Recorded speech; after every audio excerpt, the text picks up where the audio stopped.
Hello and welcome to Chaos Creations. I hope everyone is well. It's about 8 o'clock at night here in Perth, Western Australia.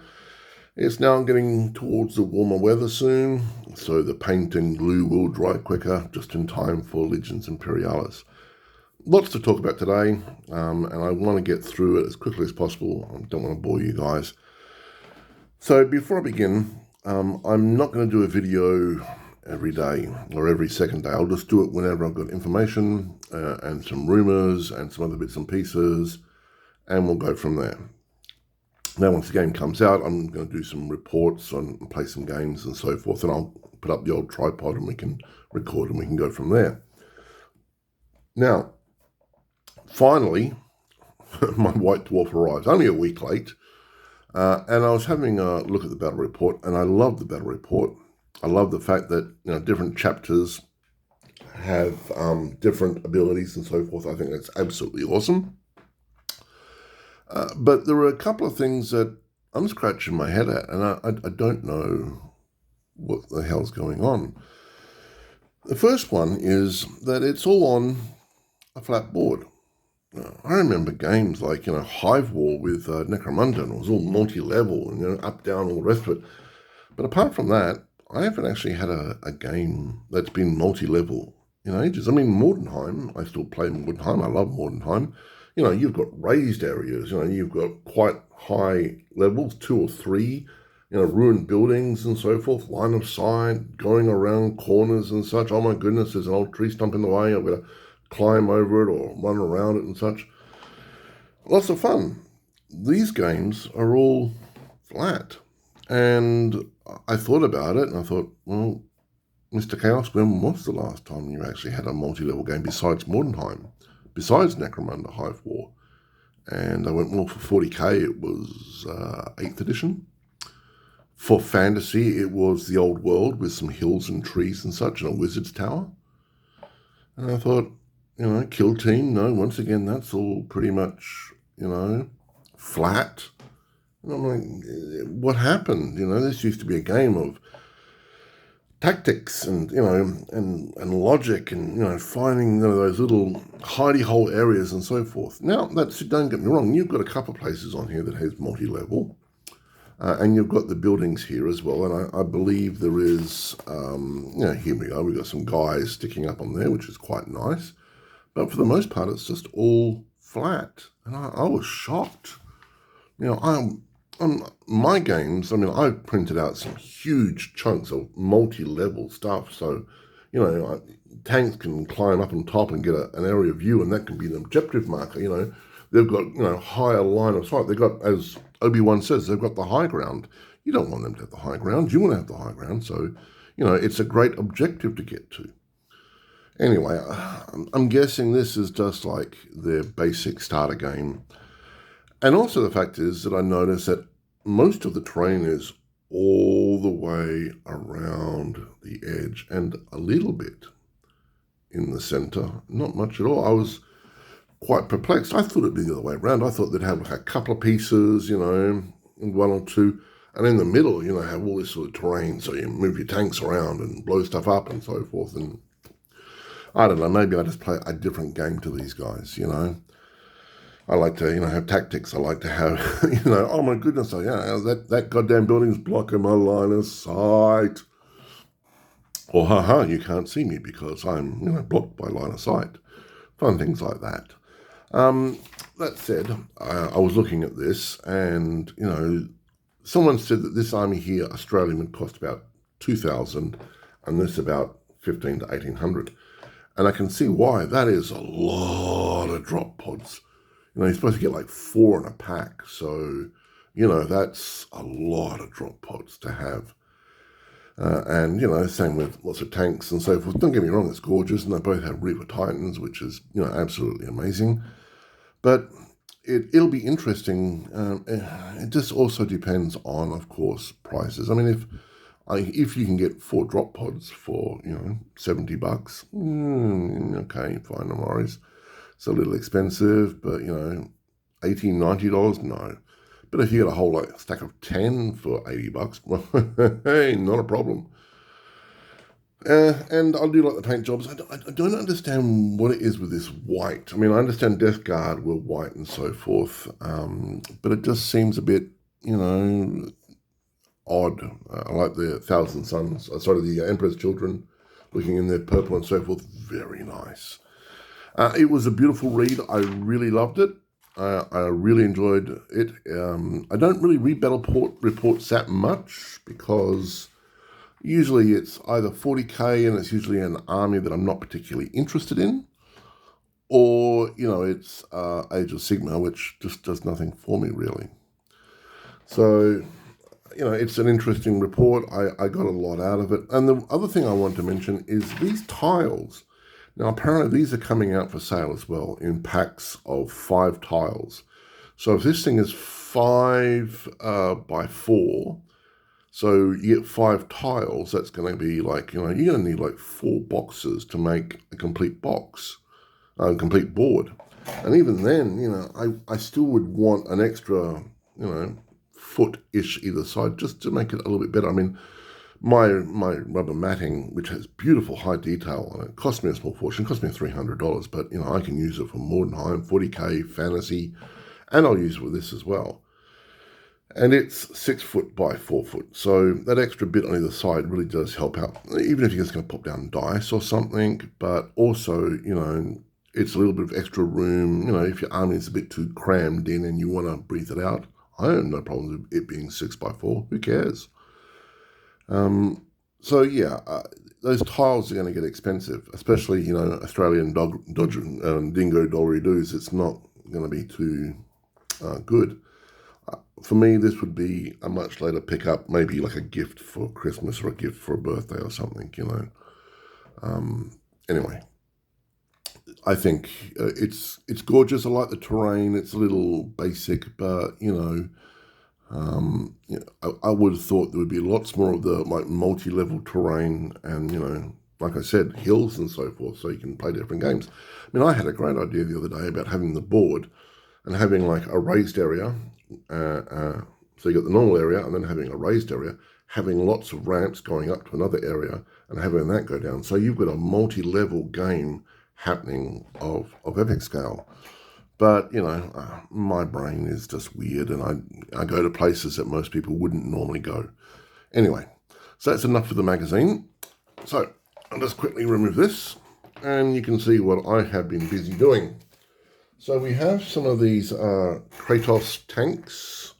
Let me just bring that up there. I might have to turn on another light to get a good enough look. Bring in the focus. Oh, there we go.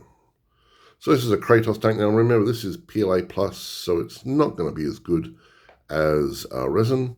But that said, it is pretty frickin' sturdy. Now, I've got 3 sorts. I've got one with like a rounded muzzle barrel.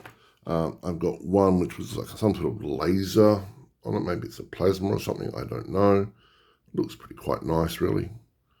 And I also notice it's got little holes on dot here. So in the box set, you'll get little guys that you can have on top of the tanks or like a little lid. With that there, that gives me the option. I can either put a little dude on there, little resin dude with these little glasses, or I can just put a little cap on there. That's my choice. And the last one I have is like a standard barrel tank. It's quite nice. Like I said, anything round and small is going to cause problems. And you can see that there. It's not particularly the best. So I've got 4 of each. So it's not too bad. Now I was going to keep the tops off there, so stacking purposes. But as I found out, I printed out like 12 of these and I lost 5. I don't know where they are. They're in a bag somewhere and I don't know where the bag is. And trust me, I have looked. I can't find it anywhere. I'm guessing the cat might have gone, oh, look, plasticky thing, and taken it away. I don't know. But I've glued them on. It's just easier that way. And I got the Sakarans here. And these are quite nice. You know, they're not particularly, like I said, it's PLA+. It's not the best, but resin would be awesome, but it is what it is. And I got told today by someone this is the official size for a Land Raider. Now, I don't know how they worked that out, but, you know, it's not bad. Once again, PLA+ at 0.1, You can see the layer lines, but I've got techniques now to get rid of those layer lines, so that's not a problem for me. Oops, get in focus, there we go. So, it's not looking too bad for PLA. I think that might have a little bit of support on it, I don't know. I'll have to play around with it later on, see if I can pick something off. Now, they're not as big as my chunky boys here. My chunky boys here are absolutely huge in comparison, but that's fine. I mean, if I wanted to really, I could take the side guns off there, shrink these down and pop them on there. But, look, it's all a learning curve. So what my main focus is now the general consensus from everyone I've spoken to that's in the know is that this will, not might, will go to 40K if this makes a lot of money. And it's a logical choice. You've got what, 10, 12 races for 40K. That is a disturbingly huge amount of money. If this shows the fact that it can make a lot of money, then, it will logically leap over to 40K. Now, it won't happen overnight. It might, I would say about 2 years, maybe 3. And then they'd go, all right, well, look, it's sustainable. It's making us a lot of money. It's making us good money. Let's bring it to 40K and really ramp it up. GW are a business. They will follow the money. If, something's doing really well and so forth, bada bing, bada boom, away we go. So people will be thinking, well, hang on a second, you've got all these 3D prints and you're talking about buying it. Correct. What I'm going to do is, this is all just backup. I will try to buy as much GW products as possible. I always have done. The only thing I haven't done is terrain. Terrain, because I 3D printed for a living for many, many years.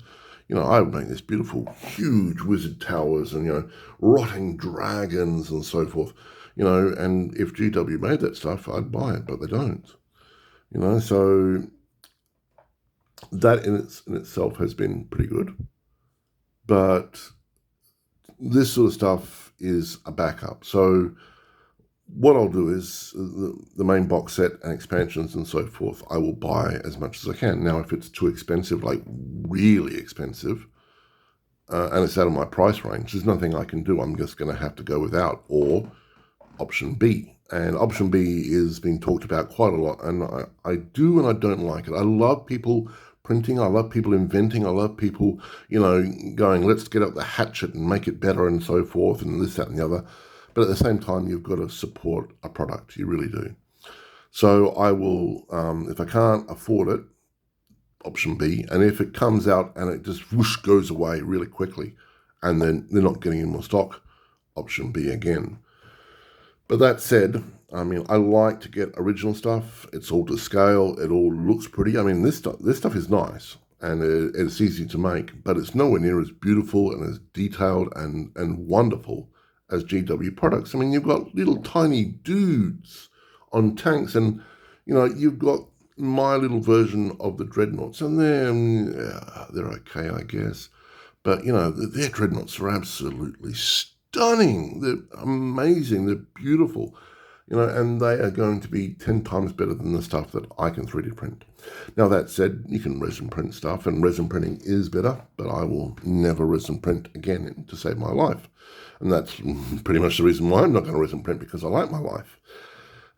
So, anyway, I think that's going to have to go with me. I'll buy as much as I can, and if for whatever reason, then option 2. But I mean, we're living in a very, very expensive world. Everything is expensive, petrol, food, and adding on this cost, it's a very expensive hobby.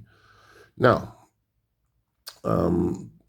before I forget, now when the last iteration of Epic that came out, I think it was 99 or early 2000s, I was just starting to get into 3D printing, and I 3D printed up some of these. Now, this is quite old, pardon the pun. It's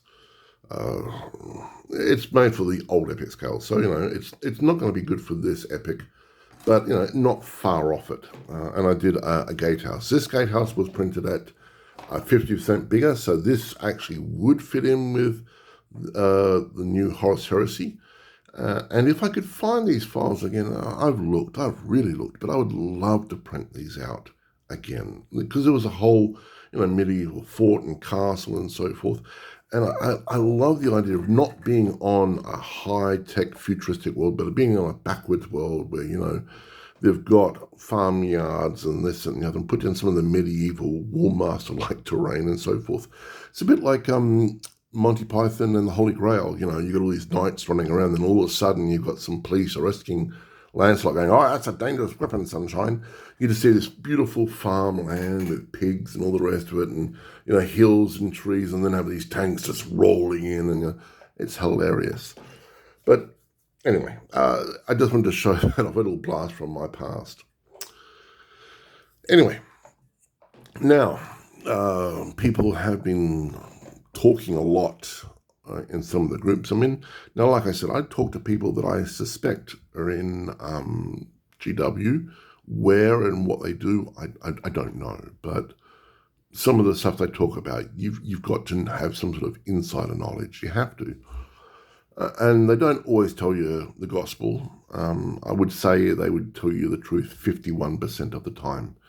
But, these people have told me stuff about the Scots returning, and they were telling me about Leviathan and so forth, and they gave me a very accurate price for Leviathan long before anyone knew about it. So it was good. And the interesting thing is they don't actually say, "Oh, it's going to be this price." They will show you a box set or 2 box sets. So I say to them, "Look, how much is a Leviathan box set?" And, I ask like 4 or 5 times, and all of a sudden I'll just get an email of this box set of these miniatures and this box set of these miniatures or blister packs and so forth. And then I have to add them together, and that's how I work out the price. So and sometimes I'll say to them, "How much is this?" And they sent me a box set and a box set and a box set, and it's nowhere near that price. So I take everything they tell me with a grain of salt. That said, what I'm hearing is not only from these people, but from other people, that GW will be bringing out a brand new web page early next month. I got an email from GW saying, "Oh, look, if I've got any virtual cards and so forth, please, add them before the end of the month." And I'm like, "Okay, I don't have any, but thank you for letting me know." And then people are saying, "Oh, at the start of the new month, there's going to be a new web page and so forth." And I was like, "Why?" And then I said, because of all the scalpers and people, buying 12 box sets or something, and people missing out. And that is true. I can't remember what it was, but I wanted to buy something. And I hopped on, got in the queue, and I waited, and I was told I had 7 minutes to make my purchases before I'd have to go back to the queue. And I was like, all right, no worries. And made my purchase, purchased it, and for some reason there was a problem and it didn't go through. So I went all the way back to the beginning, and, by the time I was about to go back and purchase it again, my 7 minutes were up, boom. And it was my own fault. I looked at a few other things and went, "Oh, that's interesting. I don't know if I can afford that." So I think there's going to be a new web page where, it'll notice your ISP, and it'll go, "All right, well, you can purchase these items, bang, and then you can't purchase for 24 hours or something." I don't actually know, but that's what I suspect it will be, if it happens at all. But we will see. The last thing I want to talk to you about is the prices of games in Australia. Now, everyone knows in Australia that we get a huge, insane markup on things. So the Leviathan box set was $420 Australian. All right, so now if you did the conversion from English money, it worked out on British pound sterling. I think it worked out to be about $315 Australian or something, but it was $420. And GW have said in the past it's not tax, it's not shipping, it's something else, blah blah blah blah blah. And that's after years of them and the prices, and I sent a letter to them ages ago, 10 years ago, asking them could they please explain it. And the letter said the fact that we are investing heavily in games within Australia and so forth, and they're giving away free games at gaming places and so forth to promote their products, and that's why everything's expensive. It's a lot of crap, it really is. And I could expect that for maybe when they first came out, with the Games Workshop stores in Perth, but, they've been around for donkey's ages now. So it wasn't that. But recently I'm starting to think it actually is shipping. When you think about it, a product has got to fly from the UK to the east coast of Australia, and then it has to fly from the east coast to Perth. Now, Perth is known as the remotest city in the world. All right, so to drive from the east coast to the west coast of Australia in, let's say, a truck, it would take about 7 days. Maybe 5 if you really pushed it. You can do it in 4 if you get no sleep. So you drive, and then another driver takes over. Drive, another driver takes over. You can do it that way, and you can do it in about 4 days. But that's only if you're going to like an event and you have to be there in a couple of days. So it doesn't cost more to be in Perth, but it flies all the way over here. So I get the feeling that it actually is a shipping tax. Back in the day, what we used to do is we used to get a whole group of us, let's say 1999, 2005, and we would get a bulk order from England, from the English Games Workshop or a store within England, make a purchase for, let's say, $800, which is still a lot of money now, but back in the early 2000s, that was even more money. And because we'd spent so much money, they would have it express posted over. So me and 5 or 6 other guys would purchase some stuff and then pop it all in a box and come over and grab it all out. Now, you can't do that anymore. You can't do that with America, unfortunately. The only things you can do really is Etsy and eBay, and anyway.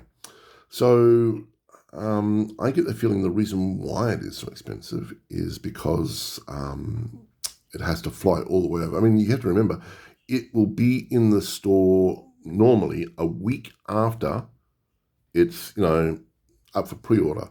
And I get the feeling that if it's up for pre-order, it's already in Australia. I get the feeling that, let's say we're doing Bob's Tank. Okay, Bob's Tank is now up for pre-order. Bob's Tank has already been in Australia for the last week. And Bob's Tank is on its way out to Perth when it's being pre-ordered. Or if it comes with a pre-order, let's say on the Monday, so you've got 2 days of pre-orders, and let's say you get 50 pre-orders, and they pop in 50 into a plane, and they fly it over to us. And then there it just sits in the storehouse, and then a couple of days, it gets taken to the shop. So, Bob's Tank here is, being quickly flown all over the place. Now, Legions Imperialis, I've been told, is a 2-week turnaround. And that's good in some respects because it means the fact that it's going to be a big release. So I'm hopeful the fact that, it'll be sticking around for quite some time. I think it will be. And I think if there's enough support for it, it will go on easily, like Adeptus Titanicus. I mean, the Adeptus Titanicus and Necromunda in some respects have been selling really, really well. Necromunda in particular and Adeptus. I think Adeptus Titanicus was more popular, but it was very much a mathematical game. You really had to know where bits and pieces were going, and your temperatures and so forth. So it was a thinking man's battle game. Necromunda is, but for different reasons, a thinking man's game.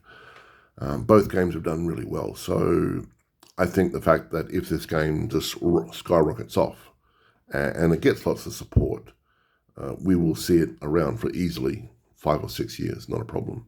And then, like I said, 40k and away we go. Anyway, I'm starting to babble.